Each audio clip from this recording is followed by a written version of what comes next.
At my daughter's wedding, her groom, showing off his elite status, kicked me out into the yard at Fordigriff. "You're not worthy of sitting with us, you simpleton." The guests laughed. My daughter remained silent, and I just smiled, hiding my secret.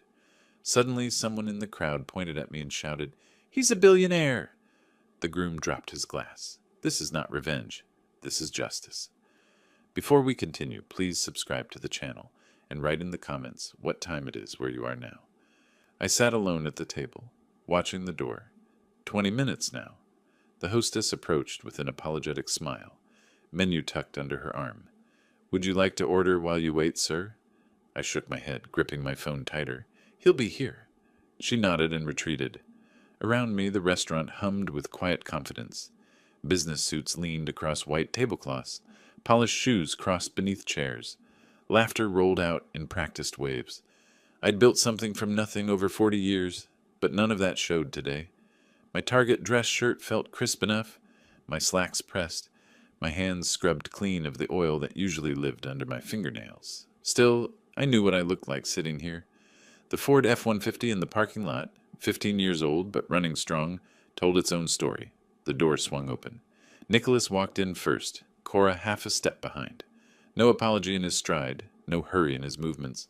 He wore his suit like armor, expensive fabric draped perfectly across his shoulders.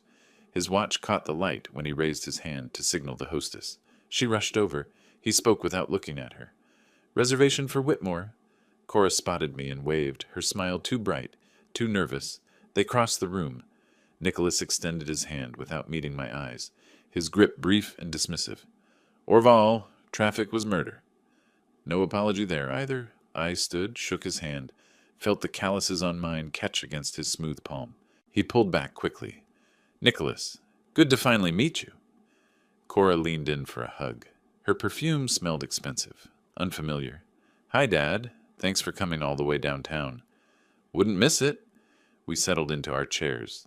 Nicholas placed his BMW keys on the table beside his phone, casual as breathing. The waiter appeared instantly. "Gentlemen, ladies, can I start you with something to drink?" Nicholas ordered a scotch, neat, named the brand like it mattered. Cora asked for wine. I requested water. Nicholas glanced at me, something flickering across his face. Amusement, maybe. Pity. "Come on, Orval, have a drink. Celebrate. Our treat." "Water's fine." The waiter left. Cora launched into wedding talk, filling the silence with venue options and color schemes. Nicholas listened with half his attention, his eyes wandering to other tables, checking who else occupied this space. When she paused for breath, he turned to me. "So what do you do, Orval?" The question landed soft but deliberate. Cora's spine straightened. "I work in automotive repair. Been doing it 40 years. His posture shifted. The smile changed, gained edges. "Oh, a mechanic. That's honest work." The pause before honest carried more weight than the rest of the sentence combined. Cora jumped in too fast. "Dad's really good at what he does." "I'm sure he is, honey." Nicholas draped his arm across the back of her chair. "Everyone has their place in the economy. Someone's got to keep our cars running, right?" He laughed. Cora laughed with him, not meeting my eyes. I stayed quiet, watching them together. Her hand found his on the table. She squeezed. The waiter returned. Nicholas ordered first, something elaborate off the upper section of the menu. Cora chose the salmon. When my turn came, I scanned the prices and selected the pasta, second cheapest item available. "Don't be shy, Orval." Nicholas gestured broadly. "Get whatever you want. Don't worry about the price." His generosity felt like a test. I smiled. "Pasta sounds perfect." Throughout the meal, Nicholas dominated the conversation. He talked about his financial consulting firm, the clients they'd landed, the markets they were watching. His vocabulary shifted when addressing me versus Cora. Simpler words, slower explanations. People who work with their hands versus people who work with their minds. It's just different skill sets, you know? Both important, just different. Cora nodded along, her embarrassment radiating across the table. She couldn't look at me directly anymore. Nicholas pulled out his phone twice during dinner, scrolling through messages, showing Cora photos of the venue. He angled the screen away from me, a subtle exclusion. When she asked a question about the ceremony space, he answered in detail, describing features I couldn't see. We'll keep the budget reasonable, he said, still scrolling. Don't want anyone feeling stretched. His eyes flicked to me when he said it, the meaning crystallized in the air between us. Cora touched his arm. We're being smart about it, Dad. You don't need to worry. I'm not worried. Nicholas set his phone down. Speaking of which, we should probably handle most of the planning ourselves. Keep things simple. Your dad probably doesn't have experience with these higher-end venues and vendors. No offense, Orval, just being practical. None taken. But Cora took offense for him, her cheeks flushing. Nick's right, Dad. We've got it under control. You don't need to worry about anything. Just show up and enjoy, okay? I cut into my pasta, chewed slowly, swallowed. Watched my daughter choose her side in real time. The decision I'd been weighing all evening solidified. I needed to see how far this would go, how deep the disrespect ran, how blind Cora had become. I'll be there, I said, looking directly at her. Wherever you need me. Always have been. The check arrived. Nicholas grabbed it before the waiter finished setting it down. I've got this one. You've probably got enough on your plate. The emphasis on enough hung there, deliberate. Cora smiled at him, grateful, affectionate, didn't acknowledge my presence at all. We walked to the parking lot together. The evening had cooled, downtown Denver settling into its nighttime rhythm. Nicholas clicked his key fob and his BMW chirped twice. Then he saw my truck. His eyebrows rose. That's your ride? Well, at least it runs, right? He laughed like he'd made a joke. Cora laughed too, smaller, uncertain. I unlocked my door. Runs great, built to last. I climbed in, started the engine. They stood together beside his BMW, his arm around her waist, watching me back out. In my rearview mirror, I saw him lean down, whisper something in her ear. She nodded. I sat in the parking space, hands on the steering wheel, engine idling. Nicholas's BMW pulled away, Cora in the passenger seat. She didn't look back. My phone buzzed against the console. Her name lit up the screen. I stared at it, already knowing this wouldn't be pleasant. The phone buzzed again, insistent. I let it ring twice more before reaching for it. Already knew what this was. I pulled out of the parking lot instead of answering, drove through downtown Denver's familiar grid. Streets I'd navigated for decades, past buildings I'd watched go up and come down. The city changed around me while I stayed constant, steady. I passed one of my shops on Colfax, lights still on in the bay windows, Carlos probably finishing up a late job. Then another on Federal, closed for the night, security lights casting shadows across the lot. I noted them without attachment, the way you notice old photographs on a wall you pass every day. Arvada welcomed me with quiet streets and modest houses. Mine sat halfway down the block, small and neat. The 15-year mortgage paid off 8 years ago. I pulled into the driveway, cut the engine. The house Elizabeth and I had bought together, raised Cora in, made a life around. She'd decorated the living room with care, chosen every piece of furniture deliberately. 12 years since cancer took her. The room still looked exactly as she'd left it. I sat on the couch she'd picked out, afternoon sunlight streaming through windows she'd insisted face east. The phone buzzed again. Different pattern this time. Voicemail. I waited another 5 minutes, letting the silence settle around me before calling Cora back. She answered on the first ring. Dad. Her voice carried tension like a wire pulled too tight. No greeting, no warmth. Hey, sweetheart. Sorry, just got home. What's going on? We need to talk about tonight. No preamble. No acknowledgement of what had happened at dinner. Straight into attack mode. Okay, I'm listening. You can't act like that around Nicholas's business associates. I shifted the phone to my other ear. Act like what? I barely said 10 words? Exactly. You were so quiet. It was awkward, Dad. Nicholas noticed. His friends will notice. These people are important for our future. The hour didn't include me. I understood that clearly. I was being polite, letting you two talk about your wedding. It's not just about being polite. Frustration bled through her words now. Nicholas comes from a good family. His parents have connections. This wedding matters. I need you to understand that. I understand. Do you? Because tonight you seemed... She paused, searching for the word. Uncomfortable. Out of place. And that makes me uncomfortable. The accusation stung more than anything Nicholas had said. I stood, walked to the window, looked out at my workshop in the backyard. Tools organized on pegboards, projects in various stages of completion. My real office, the one that mattered. What do you want from me, Cora? I need you to blend in. Don't talk about work. Don't mention money or the lack of it. Just smile and nod and let Nicholas and his family handle things. Silence stretched between us. Outside, the neighbor's dog barked twice. Do you know what it's like? Her voice cracked. Constantly making excuses for having a father who's just a mechanic. Just a mechanic. The words landed like broken glass on tile, sharp and scattered. I said nothing. Let them sit there. Let her hear what she'd said. Dad, I'm here. I didn't mean it like that. Yes, you did. She exhaled hard. Nicholas mentioned you seemed uncomfortable tonight. He thought maybe you'd prefer a smaller role in the wedding. Less pressure on you. A smaller role in my only daughter's wedding. Don't be dramatic. We're just trying to make this work for everyone. You don't understand what this life is like. Nicholas's friends, his colleagues, they judge everything. Where you went to school, what your parents do, what car you drive. I'm finally in that world, and I can't have you messing it up. Messing it up? Is that what I did? Mess up her life by existing? I didn't ask the question aloud. Instead, I moved to the kitchen table, pulled out the notebook I kept for project notes, started writing while she talked, documenting every word. That's not what I meant, she continued, backtracking but not apologizing. Nicholas has standards. His family has expectations. Can't you just be less visible? For me? I finished writing, set the pen down carefully, made my voice steady as a surgeon's hand. Here's what I'll do. I won't tell Nicholas about my business. Won't mention numbers or success. I'll let him think exactly what he thinks now. Relief flooded through the phone. Really? You'd do that? On one condition. She hesitated. What condition?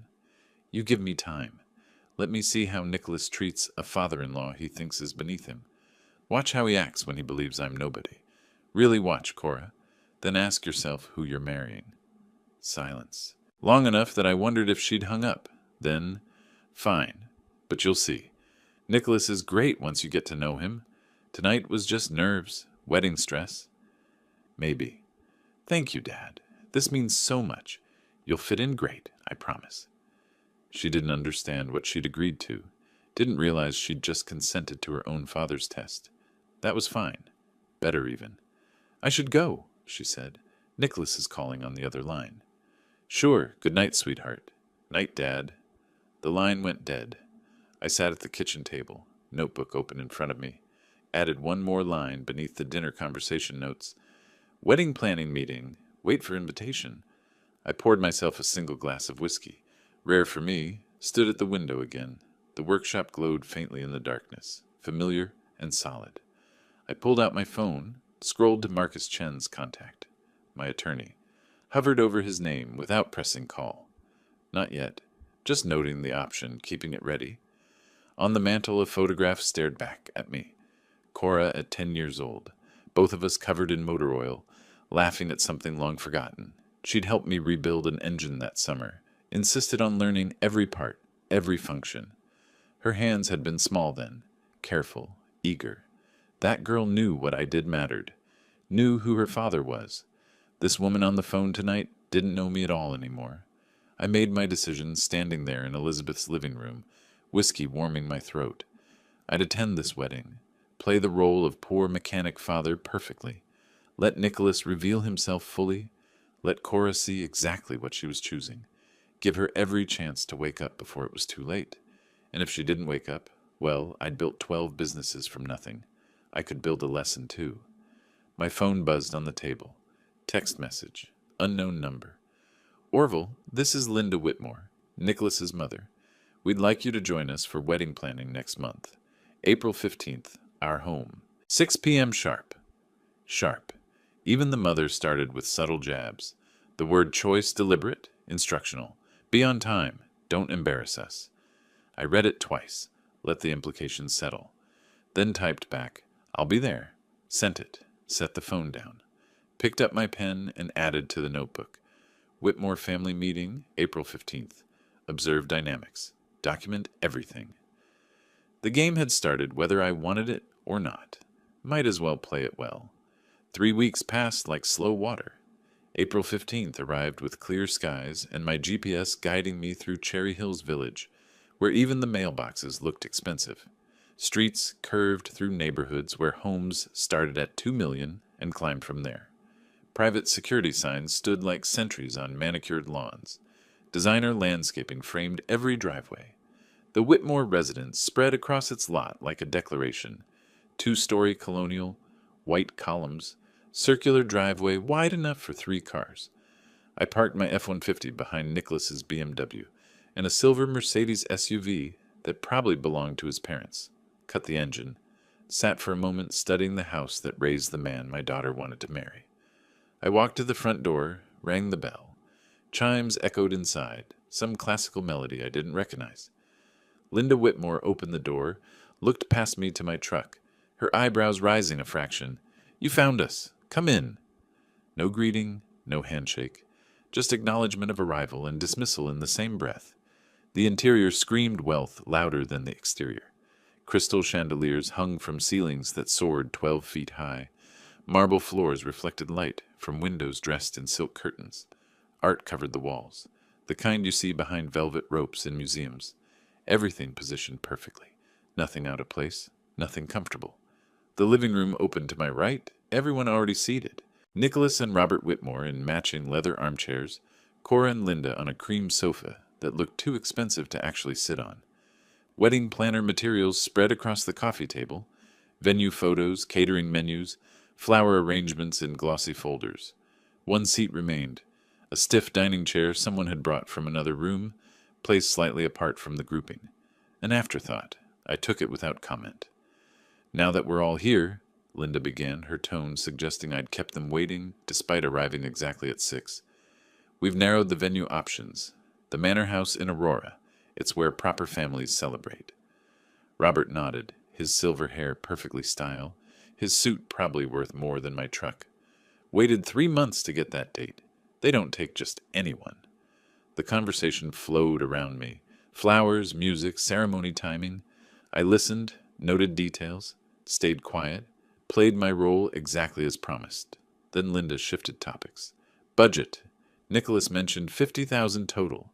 Very reasonable for a wedding of this caliber." I saw my opening. "I'd like to contribute. Help with costs." The room went silent. Nicholas exchanged glances with his parents. Something passed between them, quick as electricity. Nicholas smiled, condescending and practiced. "That's thoughtful, but we've got this covered. Wouldn't want you to stretch yourself." Linda leaned forward, voice dripping false sweetness. How sweet that working people want to help, too. "But this is rather expensive, Orval. Perhaps you could handle something smaller? The guest book, maybe?" Robert set his drink down, ice clinking against crystal. "So this auto shop of yours, how many employees? Just you and maybe one other guy?" "It's bigger than that. Been building it for decades." Robert laughed, actual laughter, like I'd told a joke. "Building, that's optimistic. Most small shops barely break even. Overhead, insurance, equipment costs. You're probably treading water." Nicholas joined in, tag-teaming. "Cora mentioned you do oil changes, brake work.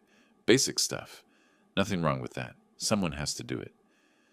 Cora sat beside him, studying her phone screen, pretending the conversation wasn't happening. Her silence cut deeper than their words. I watched my daughter disappear into herself, choosing invisibility over defense. Linda stood. "I'll get coffee." She left the room. I leaned forward slightly, examined the wedding materials on the table. The Manor House brochure showed gardens and ballrooms, price sheets tucked inside. 50,000 total. I filed the number away. Robert stood too. "Let me show you the study." I followed him down a hallway lined with family photographs. His study featured a wall of business awards, plaques, framed photos with local politicians and business leaders. A subtle flex, showing me what success looked like in his world. 23 years building my consulting firm," he said, gesturing broadly. "Started with nothing. Well, almost nothing. Had some family connections. Made something of myself." "Impressive. You understand the pressure. Providing for family. Maintaining standards. Nicholas learned from watching me. He knows what it takes." We returned to the living room. Linda served coffee in fine china cups, delicate things with gold trim. Everyone got matching sets except me. She handed me a plain mug, the kind contractors use on job sites. She didn't apologize or explain, just set it on the side table near my afterthought chair and moved on. The evening wound toward its conclusion. Nicholas pulled out his laptop, opened a file.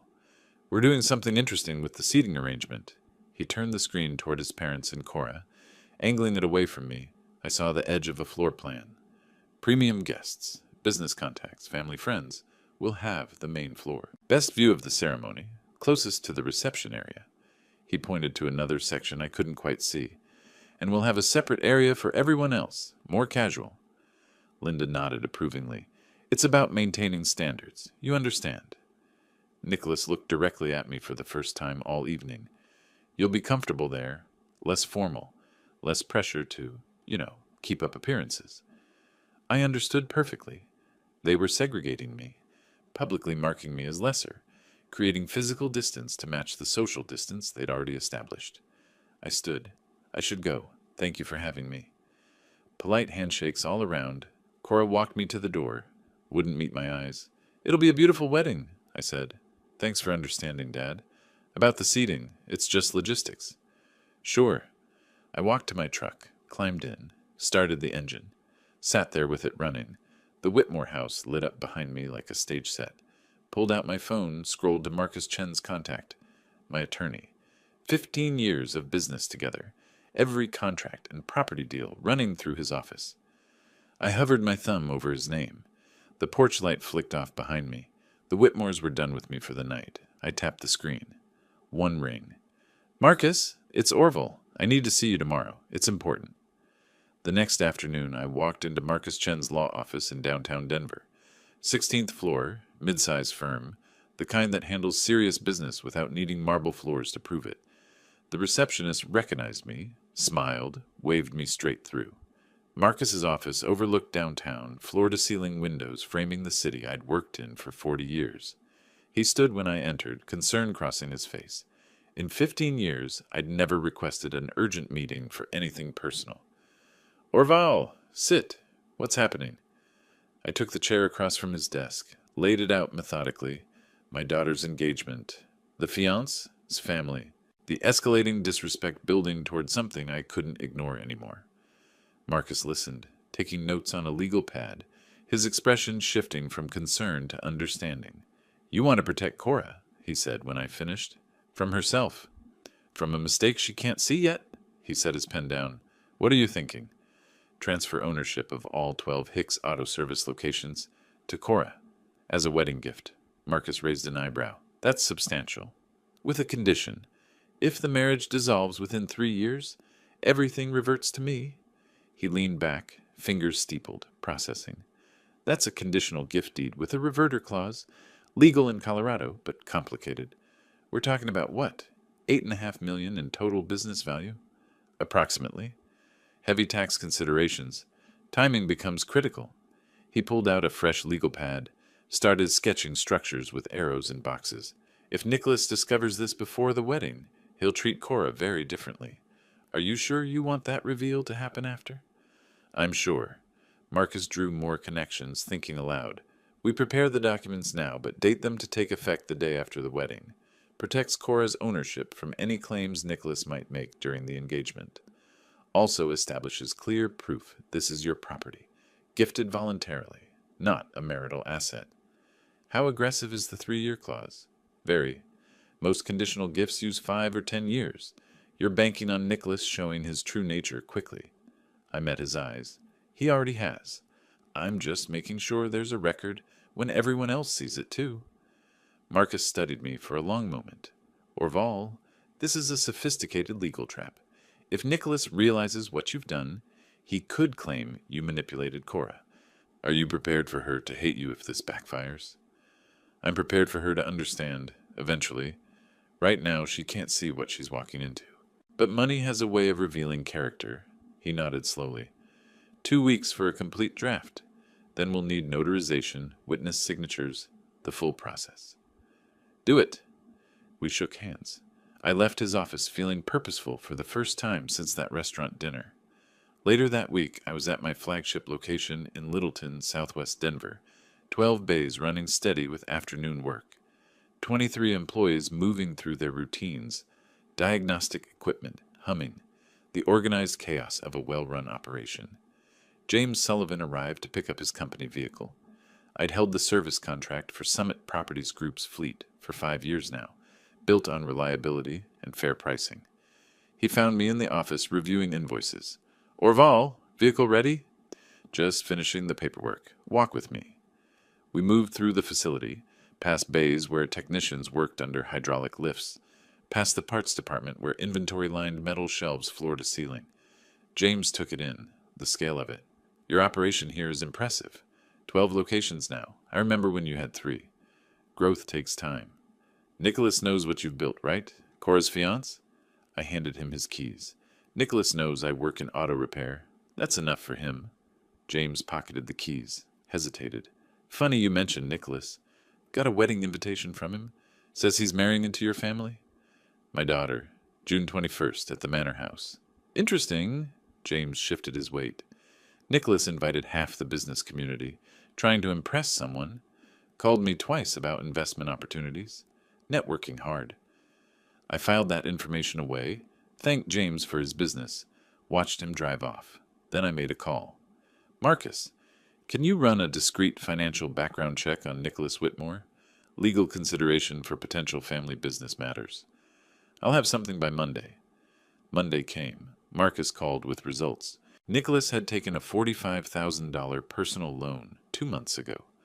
The Manor House appeared on the lending documents as collateral justification.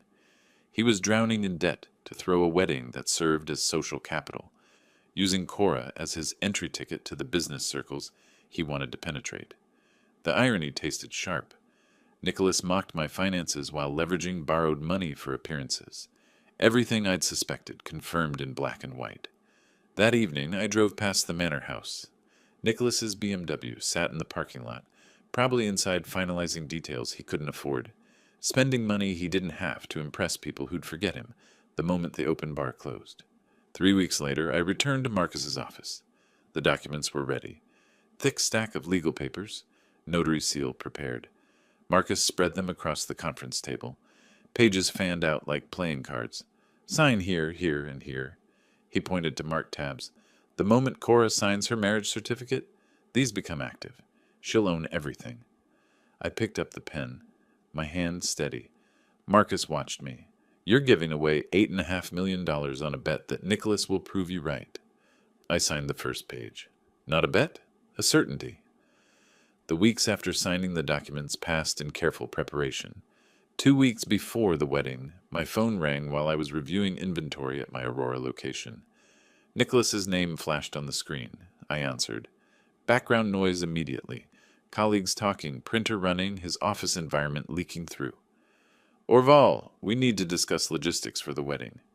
No greeting, no courtesy, just commands delivered like I worked for him. I'm listening.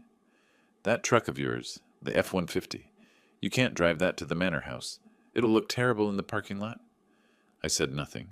Let the silence stretch. Let him fill it. And please dress appropriately. Rent a suit if you need to. Something that doesn't scream budget. Each word calculated to wound, delivered with casual cruelty. I kept my voice level. I'll arrive in what I drive. I'll wear what I own. His tone sharpened. You don't understand. My business partners will be there. Investors. People who matter. I matter, Nicholas. I'm her father. Long pause. Then he exploded. I don't want them thinking I married into poverty. Is that clear enough? Cora deserves better than being associated with someone who fixes cars for a living. Do you have any idea what this wedding cost me? $45,000. I'm not letting you ruin it because you're too stubborn to rent a decent car for one afternoon. In the background, Cora's voice. Nick, who are you talking to? Nicholas didn't cover the phone. Your father, he's being difficult. I waited for her to defend me, to say something, anything, just silence, then footsteps walking away. I'll be there, I said, as I am. I hung up, pulled out my secondary phone, stopped the recording app. Colorado's a one-party consent state. Every word documented. 7 days before the wedding, Cora called in the evening. I was home, reading through the transfer documents one more time. Dad, her voice tight, rehearsed. I talked to Linda and Robert today. About? Photography logistics. Family photo arrangements. She rushed the next part. They suggested maybe you could stand off to the side during formal photos. Just for the main shots. Stand off to the side. To keep the aesthetic cohesive. The aesthetic. My daughter, speaking their language now, parroting their values like she'd forgotten her own. It's not personal, she continued. It's just, you know how wedding photos are. Everyone needs to coordinate. What she meant, you don't match the image we're building. Do you agree with them? I asked. Longest pause of my life. Then, I just want everything to go smoothly. Not a denial, an evasion, somehow worse. You'll have your smooth wedding, I said. I'll stand wherever they tell me to stand.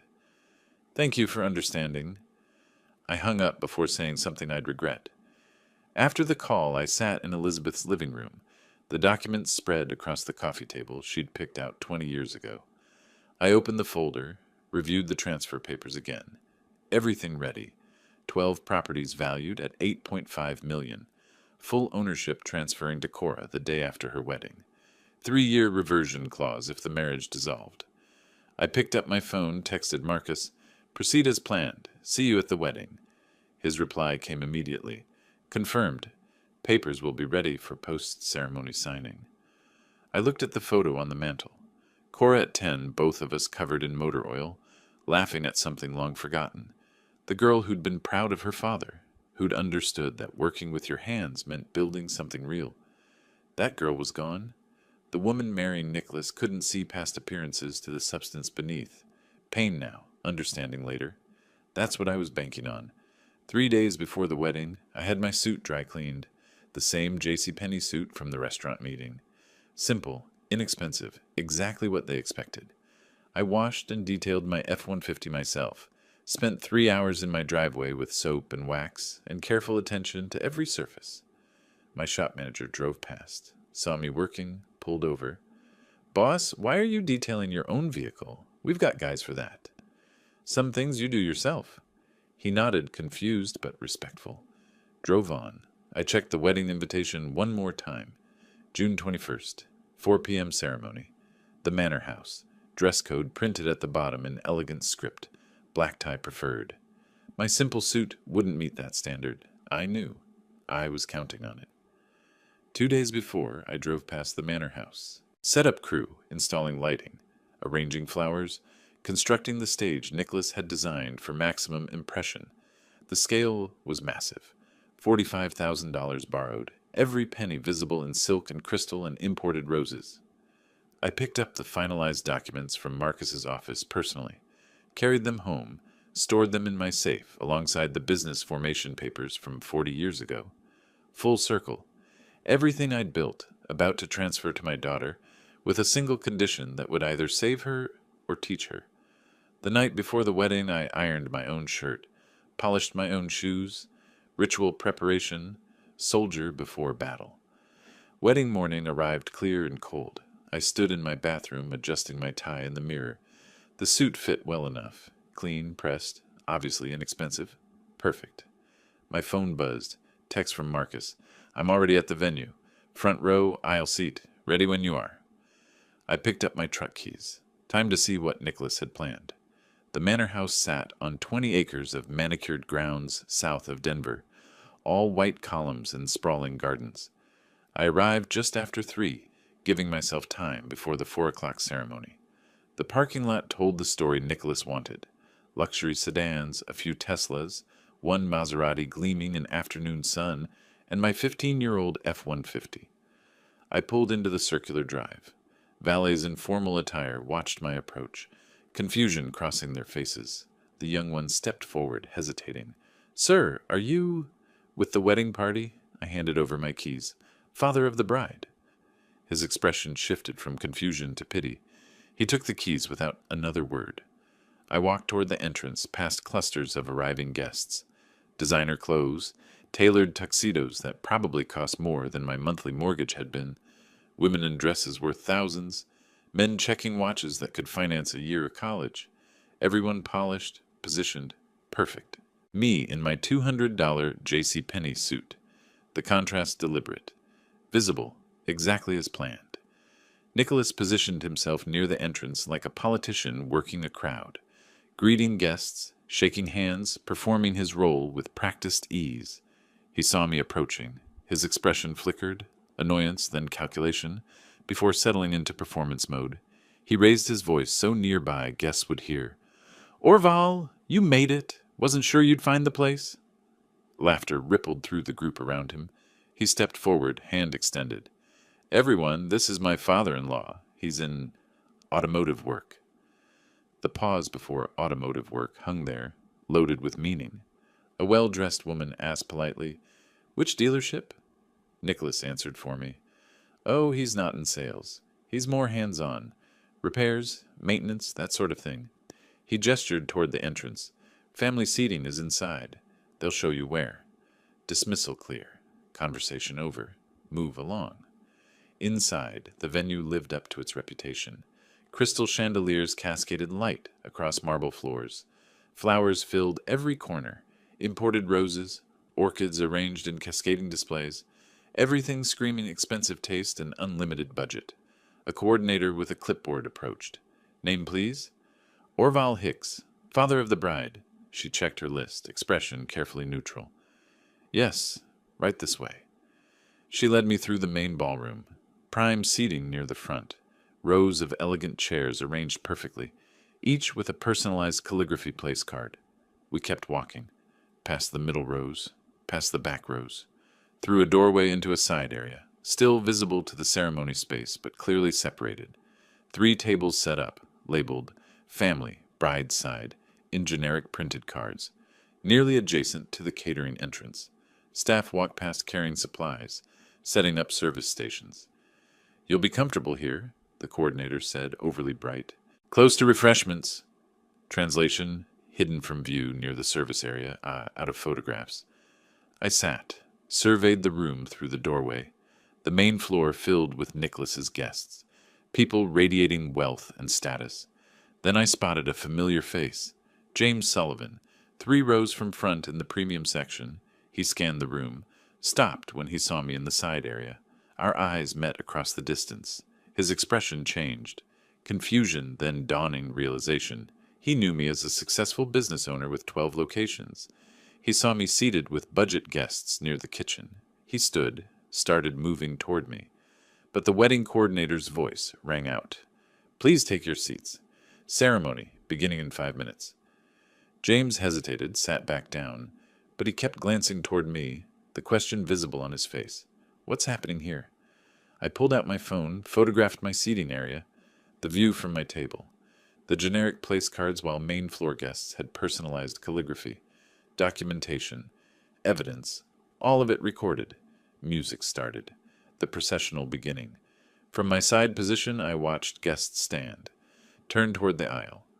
Cora appeared in the entrance, beautiful in a white dress that probably cost $8,000. She didn't look toward the side area, didn't look for me. She walked down the aisle alone. Nicholas's suggestion. More modern, they'd said. More convenient, they meant. No father-daughter walk. No acknowledgement of the man who'd raised her alone after Elizabeth died. Nicholas stood at the altar, beaming, playing his role perfectly.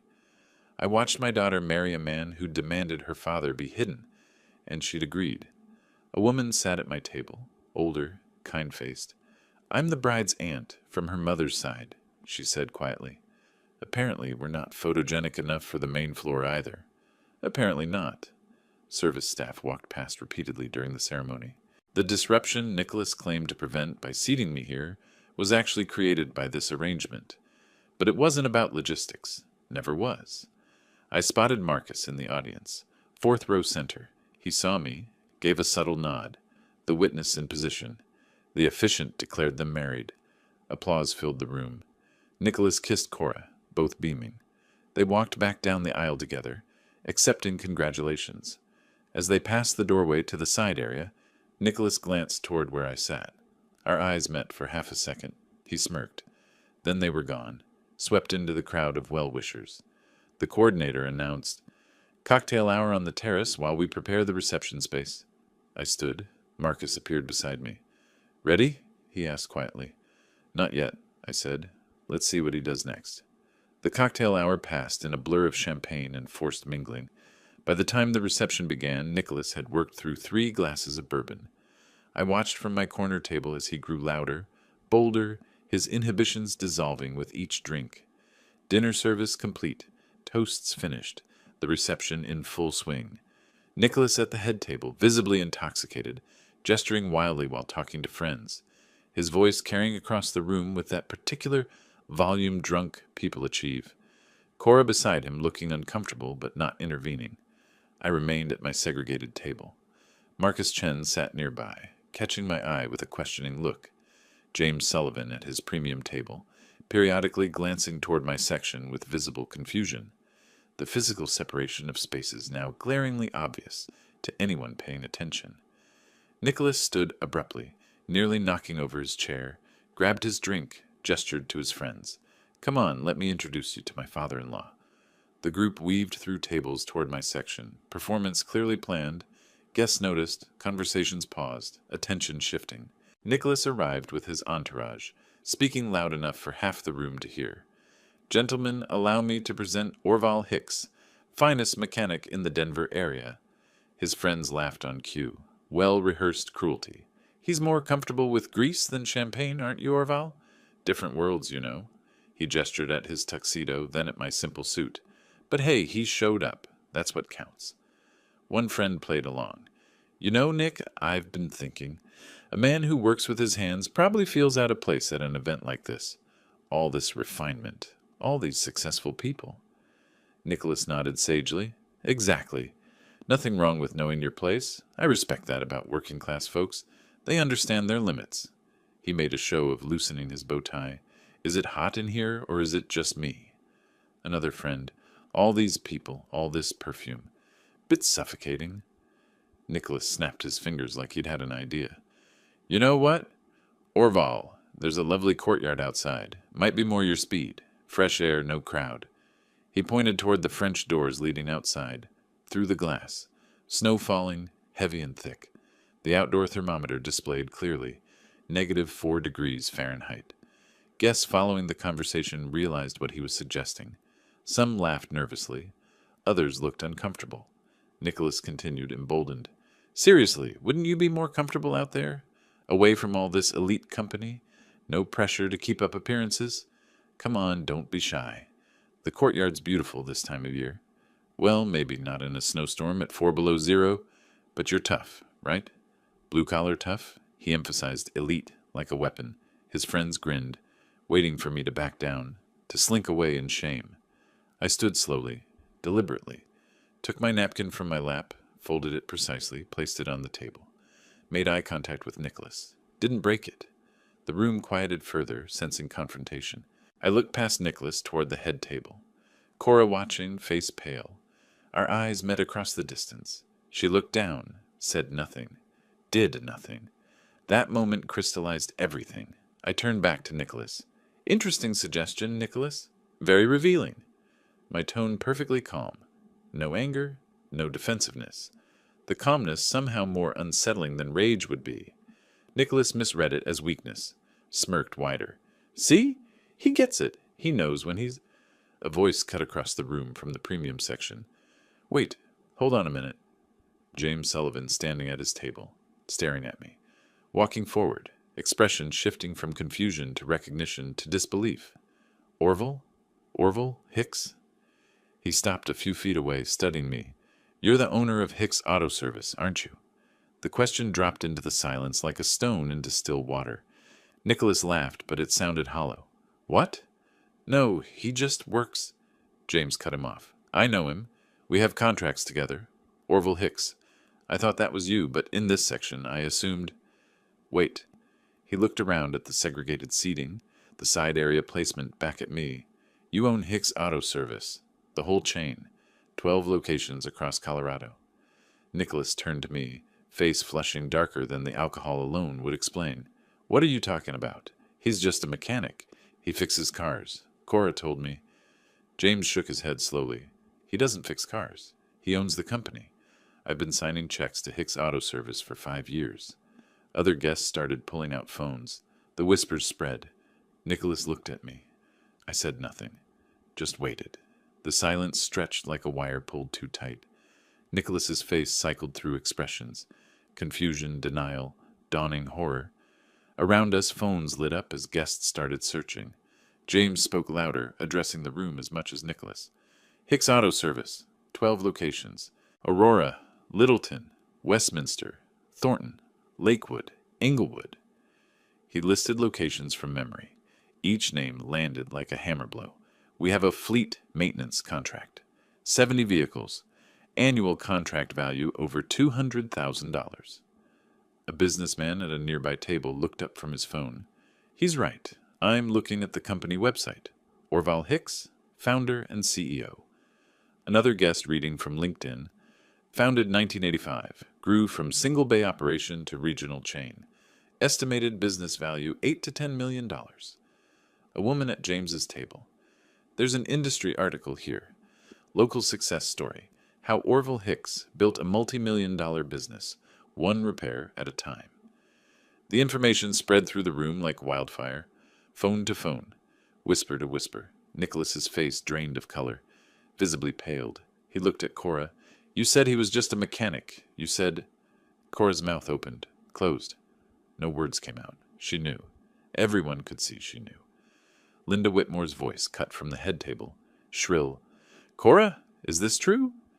Robert stood, walked toward the group, tablet in hand. I'm looking at the Colorado Secretary of State Business Registry. Orval Hicks, registered agent for Hicks Auto Service, LLC. Primary owner. Nicholas stumbled backward. But the truck, the clothes, the... His friends who'd laughed earlier now backing away, distancing themselves. Nicholas turned to me. You lied. You pretended to be... I spoke for the first time since standing. My voice carried across the silent room. I didn't lie. I answered every question honestly. You asked what I do. I work in automotive repair. I do. Every day. Pause, letting that sink in. My daughter asked me not to discuss the business. I respected her wishes. She wanted to see how you'd treat a father-in-law you thought had nothing. I looked at Cora. You showed us exactly who you are, Nicholas. Not just me. Everyone here. Cora's face crumbled, caught between two narratives. Nicholas tried to recover. This is a misunderstanding. I never meant... It was just jokes. Wedding humor. The outside thing? Obviously kidding. Who would actually... James cut in. You told him to sit in a snowstorm at 4 below zero. That wasn't humor. Other guests murmured agreement. The mood turned completely. The woman from my relegated table stood. He put all the bride's family back here by the kitchen, like we weren't good enough. Another voice. The valet parking. The separate seating. The dress code comments. Witnesses coming forward now, each remembering small cruelties they'd dismissed. Nicholas spinning, trying to find an ally. Someone back me up here. This is being blown out of proportion. His friends silent, studying their shoes. His parents frozen, their social calculation visible. Defend their son or preserve their reputation. A guest reading from her phone. Forbes Small Business Feature 2023. Orval Hicks represents the American success story, built from nothing through determination and integrity. James to the room. 12 locations, over 100 employees, multi-million-dollar operation, and you sat him by the kitchen like hired help. Nicholas desperate now. I didn't know. How was I supposed to know? Cora never told me. This isn't my fault. I looked at him steadily. She gave you every chance to treat me with basic respect. You didn't need to know my bank account for that. Linda Whitmore turned on Cora, accusatory. You let us humiliate ourselves. You watched us insult a millionaire at our own son's wedding. Cora sobbing now. I didn't think it would... I looked at Cora one last time. She was crying, hands over her face, shoulders shaking. Nicholas trying to approach her. She pulled away. I spoke, not to Nicholas, but to the room. I came to my daughter's wedding. I sat where I was told. I stayed quiet while being mocked. Not because I'm weak, because I wanted everyone to see the truth. I turned to leave. Walked through the center of the ballroom this time, not the side exit. Guests parted to let me through. Several nodded respectfully as I passed. James touched my arm. I'm sorry, I didn't understand. You understand now. That's what matters. Marcus appeared at my side near the exit. The papers? Tomorrow. Let tonight settle first. I spoke my final words before crossing the threshold.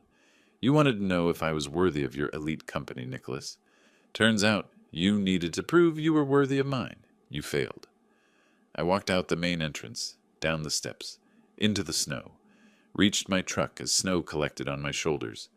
Behind me, the manor house glowed with light and music, the party continuing in shock. My phone buzzed. Text from Marcus. She's going to call you soon. Don't answer tonight. Let her think. I started the engine.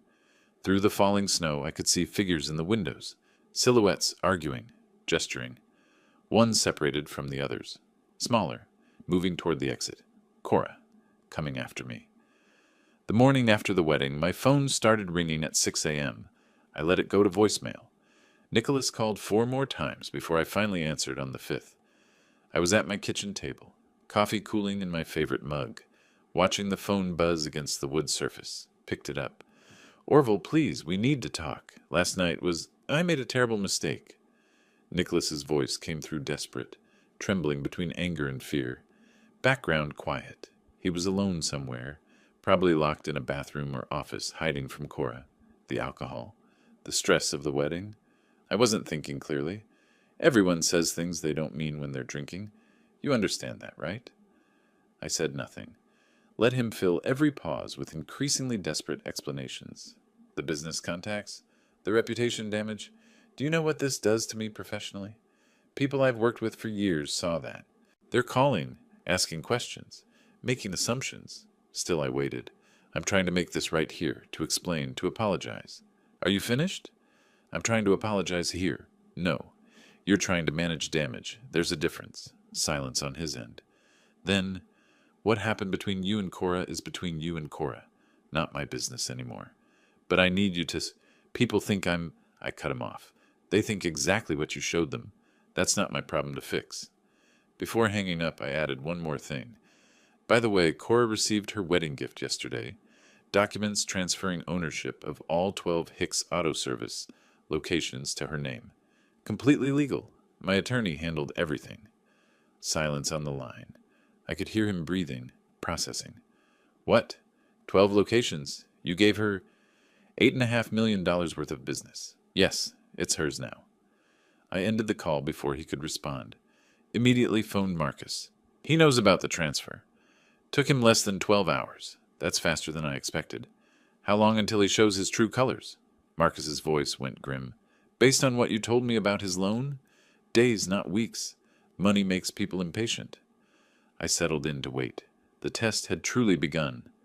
Over the next week, I received brief texts from Cora. Nicholas is acting strange. He keeps asking about the business paperwork. Wants to meet with our accountant. That possessive pronoun, notable. Then, he's being really attentive. Too attentive. Something feels wrong. I didn't respond. Let her observe and process on her own. The transformation exactly as predicted. Nicholas had switched from contempt to excessive interest overnight. No genuine affection. Just transparent greed, wrapped in false concern. A week after the wedding, Cora arrived unannounced at my house. Her car, Nicholas's BMW, telling that she was driving his vehicle, parked in the driveway. She looked exhausted. Makeup smudged from crying. Walked in without knocking, like when she was young. Dad, we need to talk. She sat at the kitchen table where we'd had that phone conversation months ago. Full circle. Nicholas has been different. Ever since you told him about the business. Her voice broke. He wants me to sign papers making the shop's marital property. Says it's about trust and partnership. He's drawn up documents. Had his own lawyer prepare them. Keeps pushing me to sign. She looked up at me. This was a test, wasn't it? You wanted to see what he'd do. I pulled out the original contract, slid it across the table, pointed to specific language highlighted in bold.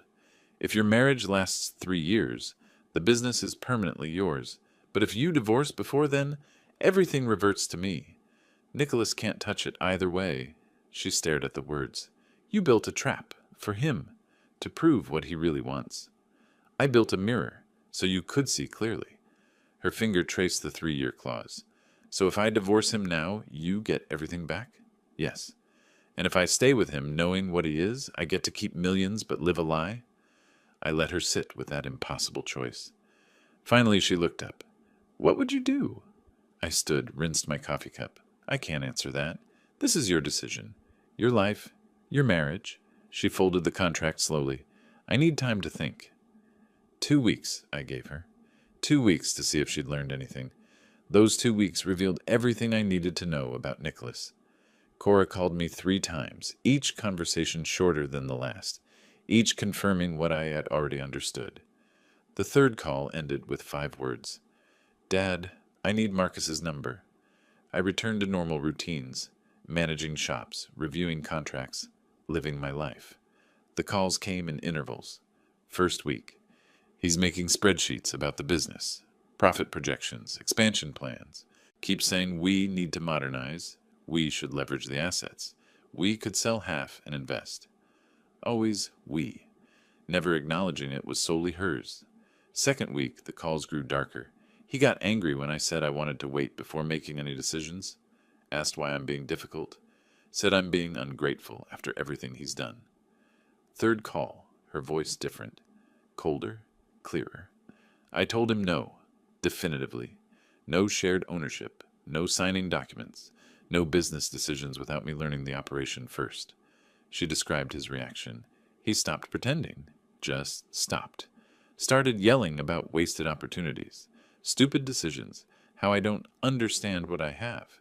Said marrying me was supposed to be his breakthrough. His entry into real wealth. The words that broke through. Called me a disappointment, just like my mechanic father. That phrase, the same contempt, now turned on her. I'm done, Dad. I need a divorce attorney. Can I use Marcus? I texted her his number immediately. Marcus took her case, moved quickly. We'll file this week. Colorado allows no-fault divorce, but given the circumstances, we can expedite. Nicholas attempted to fight. Filed counterclaims, demanded portions of marital assets. His lawyer argued the business gift should be considered marital property. Marcus demolished every argument. Gift made pre-marriage. Documentation solid. Conditional clause explicitly prevented spousal claims. Nicholas tried everything. Mediation demands. Settlement negotiations. Threatening litigation.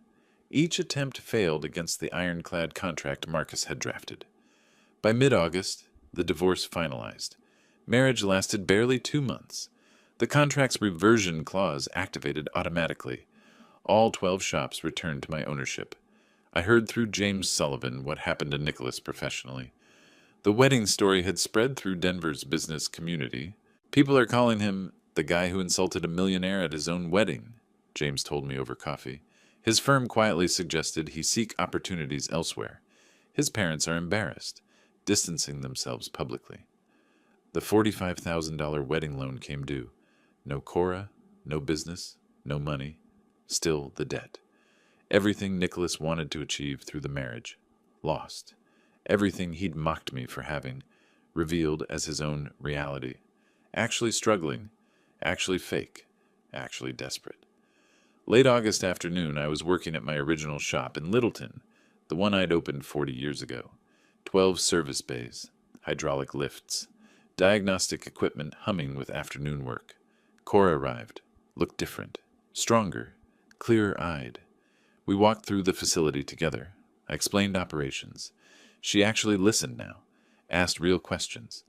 We sat in the small office where I'd started, drank coffee from the same pot I'd used for decades. I slid new documents across the desk. Full ownership transfer. No conditions this time. It's yours. For real now. No tests. No clauses. You've earned it. She started to cry. I'm so sorry. For everything. For choosing him. For being ashamed. I stopped her. You learned. That's what matters. Most people never figure out the difference between what glitters and what's actually gold. She wiped her eyes. I thought success meant impressing people like Nicholas. People with the right clothes, the right connections. I was so stupid. You were young. Now you're learning. There's a difference. Will you teach me? About the business, I mean? Really teach me. Not just the paperwork, but the actual work. I stood, grabbed 2 sets of coveralls from the hook, tossed one to her. First lesson starts now. We've got a transmission to rebuild in Bay 3. She caught the coveralls, held them like something precious. We sat in that office for another hour first, discussing expansion plans, market opportunities, operational improvements. She had ideas, good ones, smart observations about customer service, about building loyalty, about reputation. At some point, she asked about the F-150 parked outside. Still driving it? Every day. Runs perfectly. I take care of what's mine. She smiled, the first genuine smile I'd seen from her in months. I didn't build this business to prove anything to anyone. I built it because I'm good at what I do, and I treat people right. That's the only success that matters. We walked out onto the shop floor together, father and daughter, both knowing what matters. The gold, not the gilding. If you like this story, please like this video, subscribe to the channel, and share your impressions of this story in the comments. To listen to the next story, click on the box on the left. Thank you for watching.